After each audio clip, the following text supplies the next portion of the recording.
será desligado nos céus.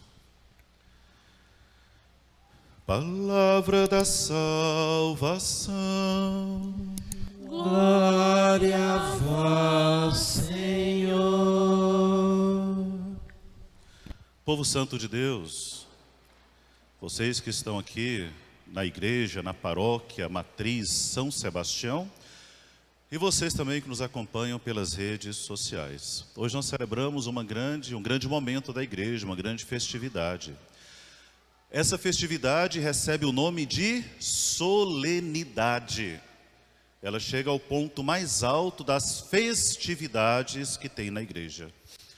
Na igreja nós temos memória, nós temos uma comemoração, nós temos a festa e nós temos a solenidade. Pouquíssimas vezes nós celebramos, ou quase nenhuma vez, nós celebramos um dia de um santo no domingo. Domingo é o dia do Senhor. Então sempre celebramos em vista de Cristo com Cristo.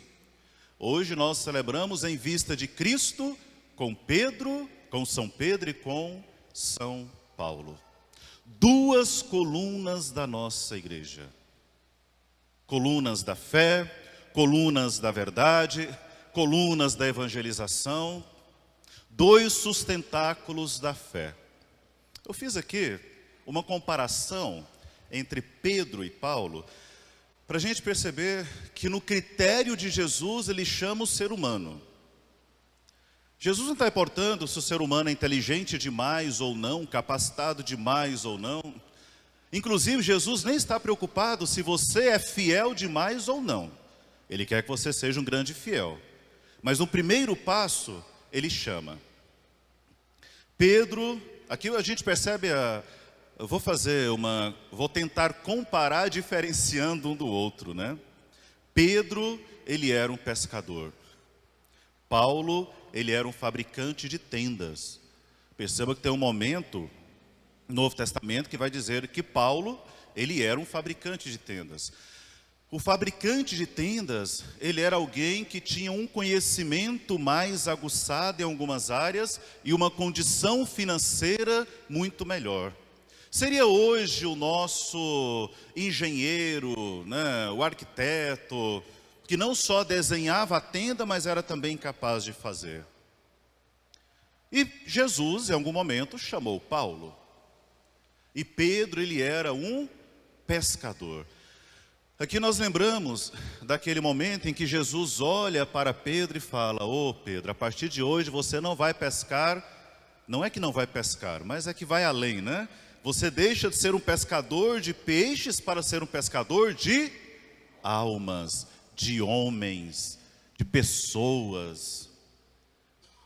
Perceba também que Jesus, ele vai falar em João, né? No capítulo 1 de João ele vai falar assim, João vai dizer, colocando palavras ali, né, que o verbo se fez carne e habitou entre nós. No original não é e habitou entre nós. No original é, e o verbo se fez carne e armou a sua tenda em nosso meio. No original é isso. É porque a nossa tradução em português, ela quer ser muito popular, tão popular, que acaba não sendo tão boa assim as nossas traduções. O verbo se fez carne e armou a sua tenda em nosso meio. Um fabricante de tendas foi chamado para continuar armando tendas, quer dizer, trazendo Jesus na evangelização. A partir de hoje não serás mais somente pescador de peixes, mas pescador de almas. Perceba então, de um lado você tem um homem que era iletrado. Não pense que Pedro, ele tinha feito uma grande faculdade, ou era um grande estudioso, como foi o caso de Paulo. Paulo era doutor da palavra. E olha que diferença. Vocês estão entendendo, gente? Deus chamou Pedro, um pescador que era iletrado. Deus chamou Paulo, doutor da igreja, um homem que era construtor de tendas e que tinha uma condição financeira muito boa. E Deus continua a chamar. E a gente percebe, Pedro se chamava Simão. O que significa Simão? Simão significa alguma coisa que quebra fácil, que se move. Eu vou dar trabalho para essa Páscoa hoje, né? Se eu vim para cá, você gira para cá, né? É só para me fazer o teste, aí você gira para cá, né? Eu vou te dar trabalho que eu vou ficar do lado de cá agora. Então, Pedro se chamava Simão. O que significa Simão? Uma coisa que quebra fácil, como se você pegasse ali a maçaneta da porta, sabe aquela que você só trisca, já abre a porta? Balança fácil demais. E aí, Jesus ele vai falar para Pedro, tu és pedra. Mas até então ele era um Simão. Olha a diferença. Quando você se deixa ser transformado por Deus, Deus faz de você um molenga para se transformar em um homem ou uma mulher com um coração capaz de resistir às grandes tempestades da vida. É pedra, é rocha. Simão, então, no bom português, já que a nossa tradução nem sempre é tão boa, então, no bom português seria assim, molengão, frouxo. Isso era Simão. E ele é transformado agora em um homem de fé. Não é só uma pedrinha, é uma rocha, é Kéfas. Kéfas é uma rocha que era utilizado para fazer o que nós chamamos do alicerce das casas. Tinha que ser uma rocha firme. Então perceba o que Pedro deixou se fazer. Pedro, ele era, até então, Simão, um pescador, o iletrado, e o próprio nome dele mostrava quem ele era, um frouxo. E nós vimos que Pedro, em muitos momentos, ele foi frouxo mesmo. Lembra quando Jesus foi preso? Vocês são católicos, católicos lêem a Bíblia todo dia, vocês vão se lembrar disso. Lembra na prisão de Jesus Cristo? Pedro foi questionado 3 vezes. Olha, você parece com aqueles que andam com Jesus. Não sou eu. Eu acho que eu vi você andando com ele. Não sou eu. Eu acho que você é um deles. Não sou eu. Gente, Pedro perdeu uma grande chance de fazer a sua profissão de fé.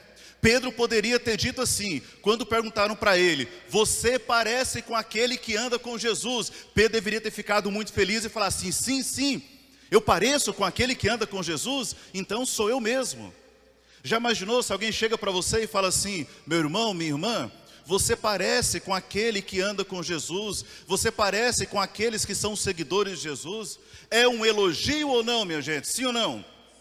Para Pedro não, porque quando a pessoa é frouxa, esses elogios incomodam. Porque nós queremos elogios que nos colocam em cima de alguma coisa, em cima de um pódio, só para ser visto, mas que eu não tenha nenhum tipo de obrigação, nenhum tipo de compromisso. A diferença é que se Pedro dissesse, sim, sou eu, Pedro teria uma obrigação, Pedro teria um compromisso. É assim na nossa vida? Será que não é muito diferente, não? Ou será que nós somos muito parecidos com um Pedro ainda frouxo? Que já era Pedro, já era a rocha, mas não tinha ainda vestido essa camisa da fé. Percebam então que Pedro, que se chamava Simão, que era um pescador, que era iletrado, em um determinado momento da vida, ele sim vai se tornar uma grande pedra dessa igreja. Não à toa que a barca de Pedro, nós falamos que é a própria igreja. Nós não, a igreja sempre disse isso. Você faz parte dessa barca de Pedro, então peço para você, meu irmão e minha irmã, nunca abandone essa barca chamada Igreja Católica Apostólica Romana, onde hoje nós temos um Pedro, o Papa Francisco, que nos conduz no caminho da fé, no caminho da verdade, no caminho de Deus. Nunca abandone esta religião, nunca abandone esta fé, porque Pedro é o grande sustentáculo da fé. Por mais que muitas vezes você se pareça com Pedro, quando ele agia na frouxidão, na lerdeza, no medo. Ou será que com você é diferente? Ou será que quando você é chamado a ter um compromisso de fé, você assume realmente o compromisso, ou às vezes, não, vou recuar um pouquinho, porque eu acho que não dá, hoje não dá, vou chegar tarde. Quando a gente não quer uma coisa, a gente inventa qualquer desculpa. Agora vamos para Paulo. Paulo, ele tinha um nome. Na verdade, Paulo, às vezes as pessoas, segredinho para vocês, não conta para ninguém, tá? Não sai contando esse segredinho por aí não. Deus mudou o nome de Abrão para... Aí vocês respondem Abraão para ficar bonito na filmagem, tá? Deus mudou o nome de Abrão para... Deus mudou o nome de Jacó para... Israel. Eu vou perguntar de novo, né? Deus mudou o nome de Jacó para... Essa católica é diferenciado, né? Responde na primeira. Deus mudou o nome de Simão para... E Jesus mudou o nome de Saulo para... Não ouvi, para... Não, não teve mudança nenhuma de nome. Porque Saulo, ele era o nome judaico de Paulo. Paulo tinha dupla cidadania. O nome judaico era Saulo. E o nome romano de Paulo era Paulo. Ah, padre, mas que sem graça, porque eu fiquei sabendo que o nome identifica a missão. Então quer dizer que agora a gente não encontra a missão de Paulo, muito pelo contrário. Saulo, ele vem do nome Saul, que representa a grandeza de um rei. E Paulo significa o pequenino. Agora, no decorrer da Sagrada Escritura, Paulo, ele vai ser chamado mais de Saulo ou de Paulo? De Paulo. Porque no nome Paulo ele se encontra. Ele desce do pódio. Fizemos aqui as comparações e as distinções de Pedro e Paulo. E percebemos que Paulo, ele era um doutor da palavra, ele era um construtor de tendas, ele era um homem rico, ele era um homem com muitas influências, ele estudou, vamos chamar de faculdade na época, né, de Gamaliel. Tinha duas faculdades na época, assim, digamos, e ele estudou uma das mais prestigiadas da época. Só que agora ele muda a forma com que é chamado. Ele deixa de ser chamado Saulo. Ele passa a ser chamado sempre como Paulo. Porque Saulo identifica aquele que é grande demais. E Paulo identifica aquele que é pequeno. Paulo significa isso. Quem aqui se chama Paulo? Alguém? Oh, parabéns, Paulo. Que seja tão pequeno como São Paulo. E aqui nós aprendemos uma coisa que vem da palavra de São João Batista. Que eu diminua para que... Cadê a cruz? Para que ele cresça. Foi isso que Paulo fez. Paulo a cada dia foi diminuindo, para que Jesus pudesse crescer. Tem um momento que Paulo chega a falar, eu acho impressionante isso, porque começa a dizer assim, olha, Apolo prega muito bem, então vamos seguir Apolo. Kefas, que é Pedro, prega muito bem, então vamos seguir Pedro.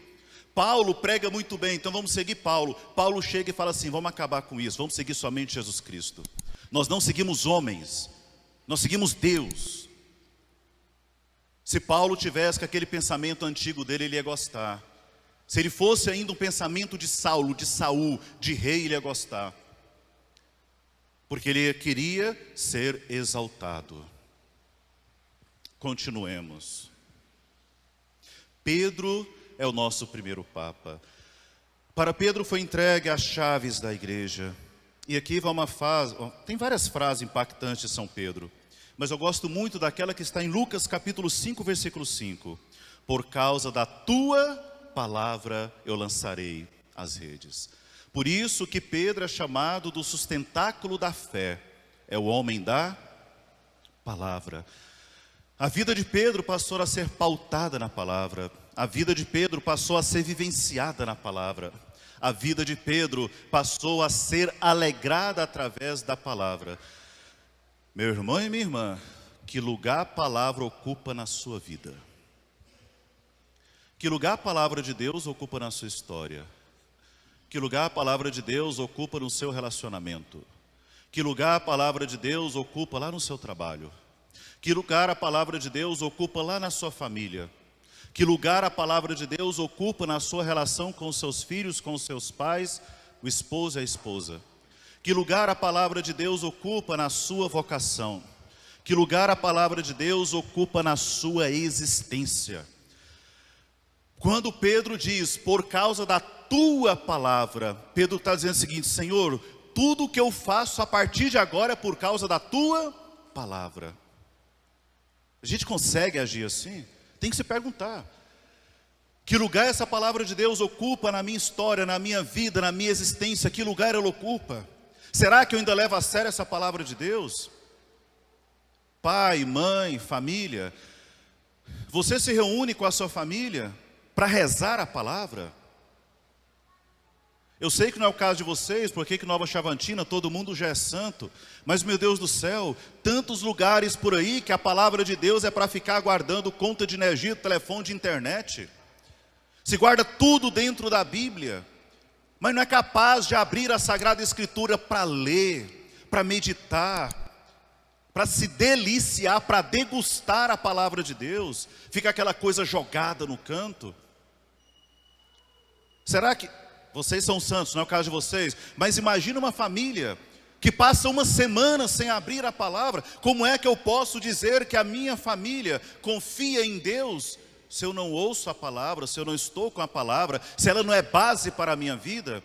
Aprendamos com São Pedro, por causa da tua palavra. Senhor, por causa da tua palavra eu lanço a rede, eu lanço avião, eu lanço pedra. Senhor, por causa da tua palavra eu lanço o que o Senhor quiser, porque eu confio na tua palavra.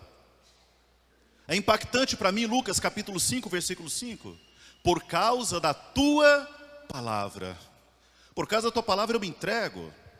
Por causa da tua palavra eu venho à Santa Missa. Por causa da tua palavra eu não quero mais pecar. Por causa da tua palavra eu quero ter uma vida nova. Por causa da tua palavra eu não quero ser um modelo do Simão frouxo. Eu quero ser o modelo de Pedro, a grande rocha da igreja. Por causa da tua palavra. Paulo era um grande missionário. Ele era moralmente disciplinado. Eu gosto da frase de São Paulo em Romanos capítulo 7, versículo 19. Não faço o bem que quero, mas faço o mal que não quero. Ele é disciplinado. Quem é disciplinado, ele reconhece o erro. Eu não faço o bem que quero, mas eu faço o mal que eu não quero. Ele reconhece a fragilidade. Quem é moralmente disciplinado, ele entende isso. Para facilitar a palavra de São Paulo, é como se ele chegasse aqui, ajoelhasse. Onde fica o sacrário? Está de colar de cá, né? Chegasse diante do sacrário, se jogasse, debruçar diante do sacrário e falasse assim: Senhor, eu sou um pecador. Pronto. Não faço o bem que quero, mas faço o mal que não quero. É reconhecer a pequenez, reconhecer que é pecador, né? E a frase impactante que eu trouxe para vocês de São Paulo está em 2 Timóteo, nós lemos hoje, capítulo 4, versículo 7. Combati o bom combate, completei a corrida, guardei a fé. Será que no final da nossa vida nós vamos ser capazes de falar isso? Será que diante de Jesus, quando a gente morrer, diante de Jesus, eu sou capaz de olhar para Ele e falar assim: Senhor, combati o bom combate, terminei a corrida e eu guardei a fé. E Jesus olhar para mim e falar assim: meu filho, você combateu o bom combate, você cumpriu a sua corrida, você guardou a fé, e por isso você pode entrar para o banquete do reino divino e eterno. Será que nós vamos ter essa graça?